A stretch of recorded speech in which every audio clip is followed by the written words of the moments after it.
ছেলের নাম কি বাবা? শহরালি শহরালি হ্যাঁ শহরালি তাহলে বস হর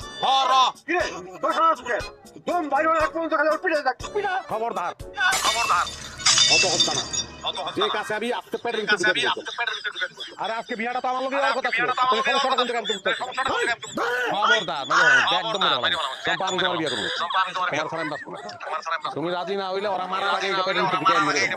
আব্বা এই বিয়া বন্ধ করো। মানে মানে আমি সরাইলিরে বিয়া করবো। বুঝতে পারছি এটা প্যাকেজের কেস এই বিয়া করে না এই বিয়া খবর আছে পাগল ওর কথা বিশ্বাস করেন না ওর কথা আরে তুই পাগল হইলে ওরা দিও কেন ওকিল লিখে রাজি ছেলের বিয়া করাইবো সে নিজে চলে আজকে তো খবর খবরদার খবরদার ফল আউট মারবো কিন্তু